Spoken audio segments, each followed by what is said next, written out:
Welcome to Bookish. I'm Ebony Haywood, and I am here with Cici Castelli. Hi, Ebony. Thank you for having me in your show. Thank I you. did get my last name right. I'm happy to hear that because I really did try to capture the Italian essence of your name there. Cici, you are the author, and you just told me the name of your book, and Mindset Unlocked. Mindset Unlocked. And so I'm looking forward to really diving into this conversation because I feel like a lot of us really want to unlock our mindsets so we can move forward in life, right? Absolutely. So tell me a little bit about yourself and your journey to where you are today. Yes. So, well, let me start by saying that about 30 years ago, I went to Harvard, not as a student, but as a dishwasher when I first came to this country as an immigrant and I spoke no English. And even though I never really attended Harvard, I just worked there at a young age. I was able to get a great job at a hospital in Boston. The problem was that my career was at a dead end and to move forward. And at the time, I wanted to make a lot of more money. I figured I needed to unlock my mindset and figure out what am I going to do next. So I grabbed my kids and moved to California and started all over again. And fast forward to today. And yes, I'm the author of Mindset Unlock, which just published about a month ago.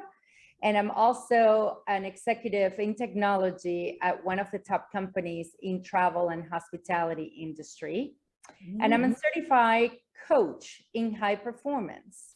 And what that means is that I work with people that are hungry for success and they are willing to change to reach their next level in their career or in the personal area and personal life. So I lead them through a proven process to transform their lives by gaining clarity, productivity, and courage in order to be successful.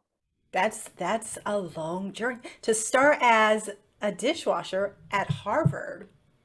But I mean, that's such a great place to be a dishwasher because you get that inspiration, right? It's like, wow, look at what's Absolutely. possible. Yeah. I Yeah. wanted to study and I wanted to be a student instead of one of the workers. Yeah, that's great. Oh my gosh. Okay, so tell us, what can we do to become more resilient and change our attitudes when it comes to life's challenges? Because wasn't it, did you feel like it was a huge challenge for you to kind of work your way from dishwasher to executive? Yes, well, it was a long way. Yeah. And I think a lot of it was mindset. I Hmm. would say mindset. Why? Because things happen to us, right? Or things happen because of actions that we take. So Hmm. I would say changing that victim mentality. So I am not, uh, things do not happen to me, but I'm actually the victim of my actions, right? So I work always at trying to create an opportunity for myself or for those around me. I Hmm. believe that it is okay to start again, that the stigma that starting all over again is something negative. And I actually, that was something that even though, yes, I went to school and I worked in a hospital, I made it to be a director at a hospital in Boston. But then I was still in my 20s. And I said, well, I'm not going to be the CMO of the hospital. I don't have a medical degree. But during the .com, I had an opportunity and I said, I'll move to California and find a job in technology.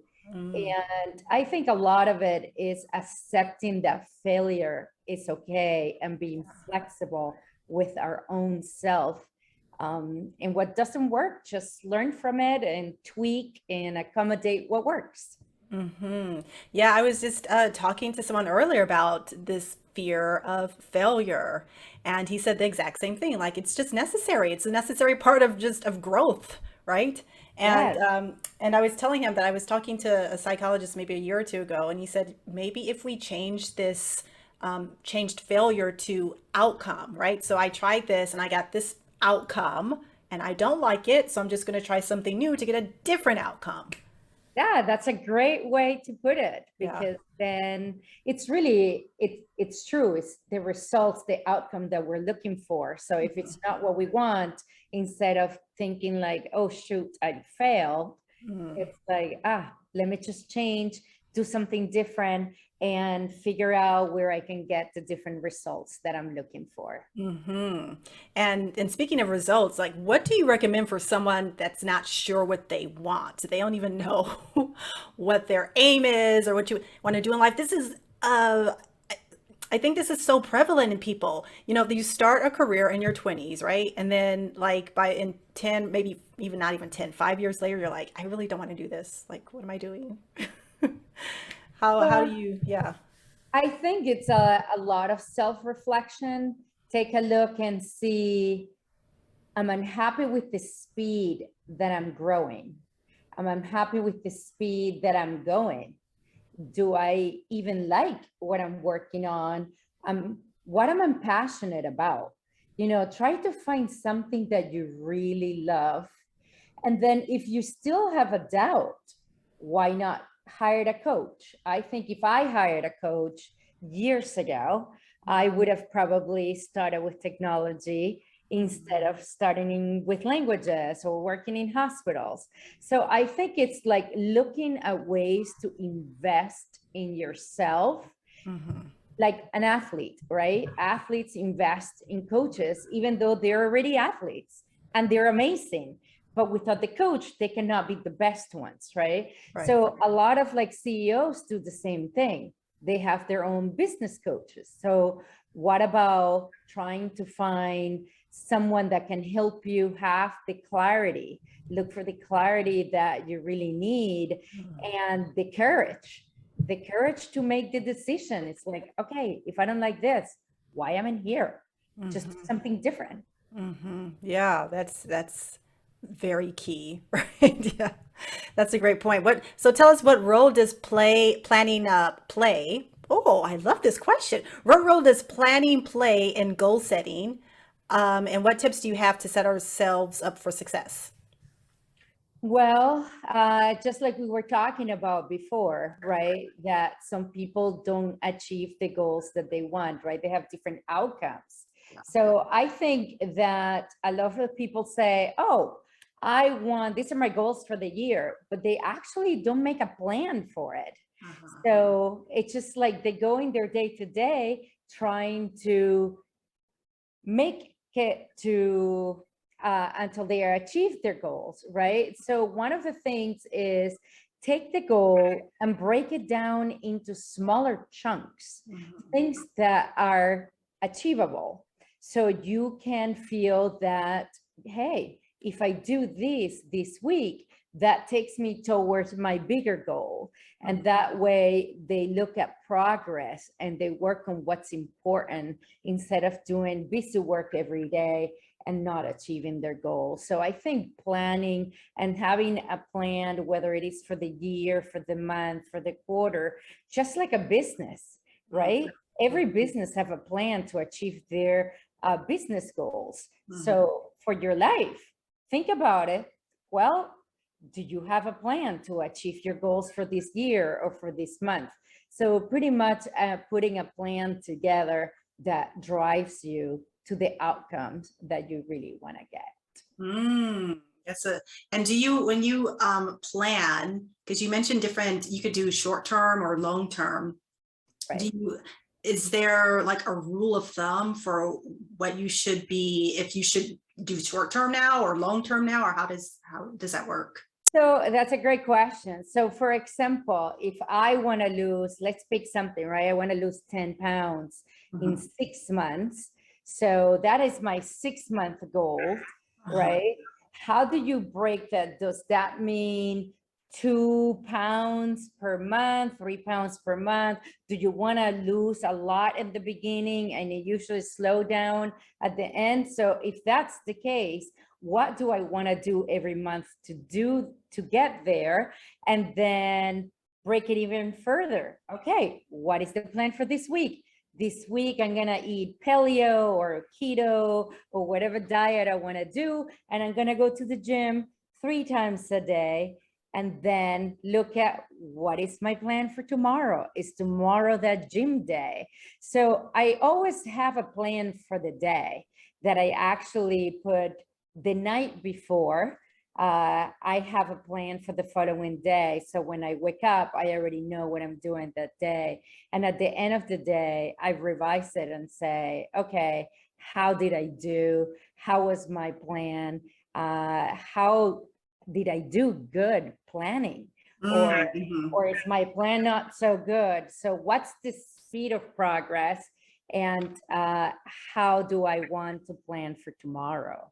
I like that. So it's like you have this long-term goal. So you make this plan for the long term, but in getting there, you have to have these short-term things that you do.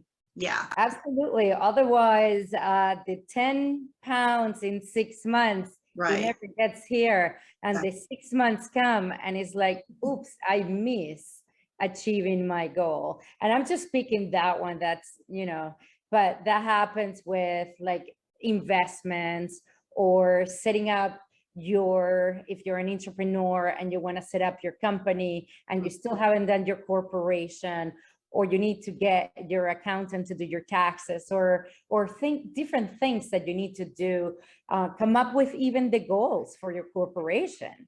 What is it that you want to achieve? Do you have a business plan? And what's in your business plan, and how do you achieve those? So kind of like running it that way. And that way it's also a little bit objective without the emotions that, oh, how do I achieve my personal goal? Right. And sometimes we get too emotional about them. Yeah. So in using goal planning, what other tips do you have for increasing productivity and moving up in our career? Well, I would say another thing is to do time blocking.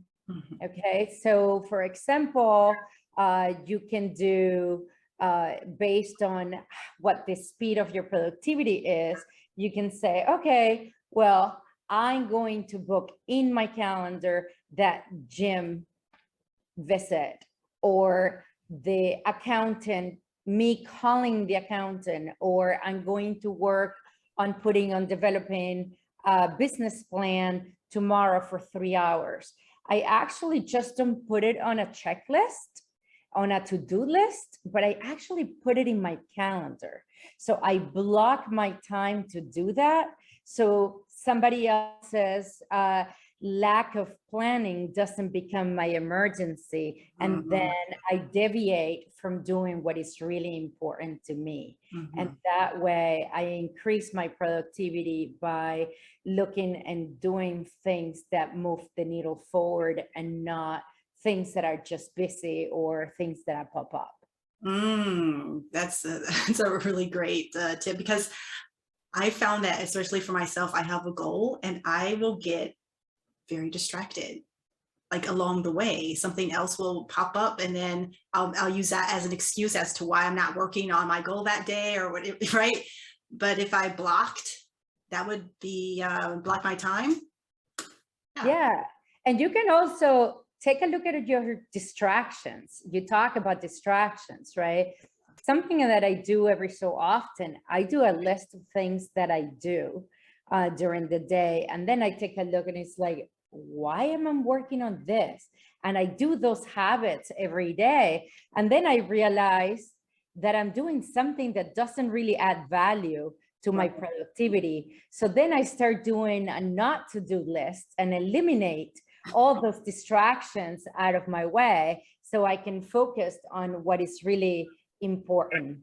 Yeah. And one thing I've noticed that's kind of a reoccurring theme in what you're saying is this reflection, like looking back and reflecting on what you've done, or how do you feel about what you've accomplished, and where can you improve? I think that's really important, because that's when you're really self-aware and in tune to what's happening kind of within you and without you, so that now you can take the next step to get a different outcome if you're not happy upon reflecting.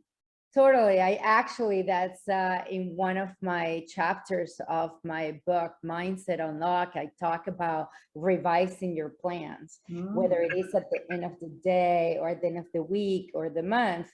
Take a look what really worked and what didn't, so you can revise it. And sometimes we make a plan, and that plan, our goals change, right? But we continue to do the same plan.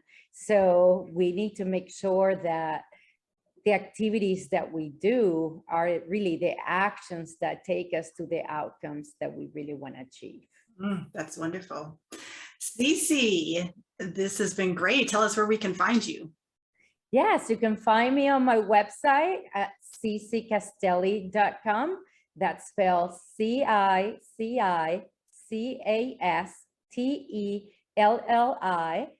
And you can go to the bottom of the page and there is a contact information there. You can send me an email or reach out that way. Great.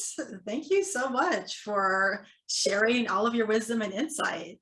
Thank you so much for having me in your show. You are quite welcome. And thank you guys for joining us. And I look forward to next time when I have another fabulous guest. We're going to say goodbye to Cici, but Cici, I'm just going to chat with you for a minute or so afterwards. Bye-bye. Bye.